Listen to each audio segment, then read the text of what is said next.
stuck at home has caused our kids' feelings to be off the rails.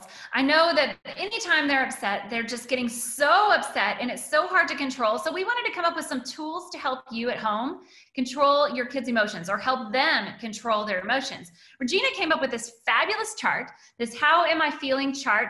And this chart has numbers, it has colors, it has emojis, it has words, and she's going to go over it with you to help you help your kid. Okay, so let's jump in. The first thing is it's okay to have feelings. We have lots of different feelings and emotions going on right now, I think, in homes. But what we are seeing a lot of and getting a lot of feedback about is that kids maybe are not regulating their emotions. And so we're having extreme behaviors for maybe crises or problems that maybe don't warrant that level of behavior. And so that's where this chart becomes really helpful in looking at, let's look at the different levels of emotions and maybe identify what's appropriate or inappropriate. And so the first thing is, like I said, look at it's okay to have feelings, but let's work on regulating them. Telling someone just not to have their feelings is not effective in decreasing their level of frustration or behavior of how they're exhibiting their feelings. So here's some tips. The first thing is, let's talk about this sheet before the crisis or problem, during a calm time. Not because you've encountered a problem. Don't go and like print this off and say, oh, we're going to use this now. It will not work, okay? You want to use this before the crisis or the problem. So make sure you're printing this off and walking through this with your child. And that's why there's these lines and blanks here, is because you get to fill them in according to your child in collaboration with them. And so what that looks like is you define, okay, 5 is our highest level of emotion. I want to scream is what that looks like. Here's like a little emoji, like giving that visual. And then they get to list in what circumstance would it be okay to scream. For example, you might write down, it's okay to scream if you see a snake because you would be alarming people or you'd be scared. Screaming is okay in that scenario.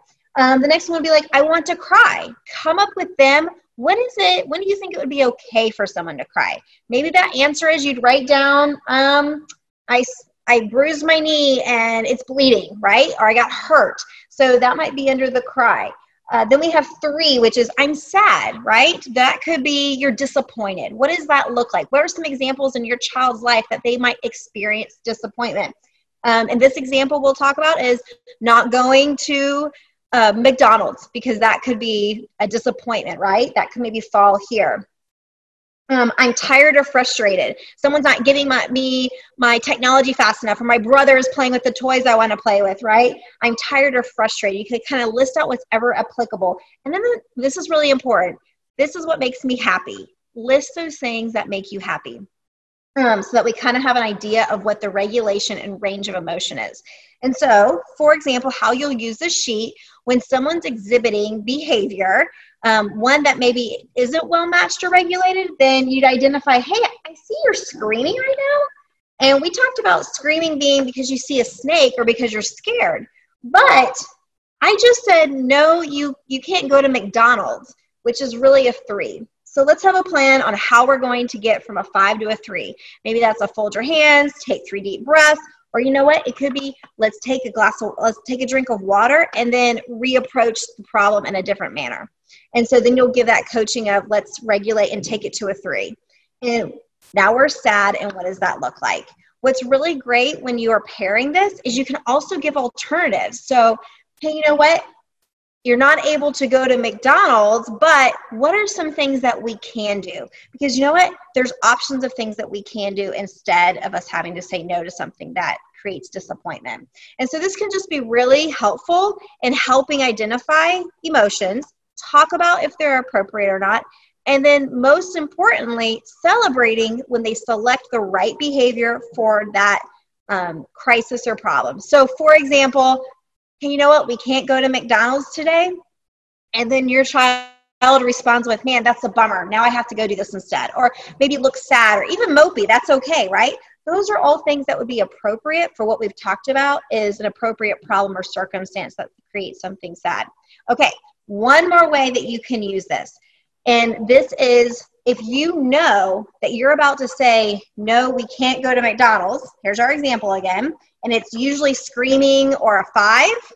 Before I even say that, I can bring this out and say, hey, I have to say, no, we can't go to McDonald's today. Or to wherever it's close, right? We're not able to go. You can actually go ahead and already, as you're saying that, identify.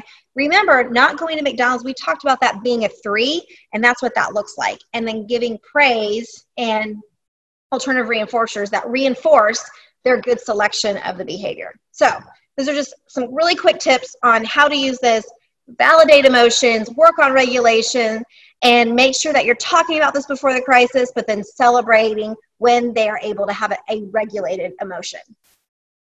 Yeah, what I think is so great about that chart is just that it has numbers, it has colors, it has emojis, it has words, and you can really pick out what your child will associate with the most. I know my daughter, when she was young, she was obsessed with numbers. So we would be able to use the numbers to get her to where she needed to be. And I think that's so great. The other thing I was going to say is, if you bring in the siblings and have everyone in the home doing this, it would actually help the other kids too. You could pretend they were doing it for the child with autism to help them, but really this will help any young child to control their emotions. So this is a really fabulous example. You can print it out right after you watch this video. Thank you so much, Regina.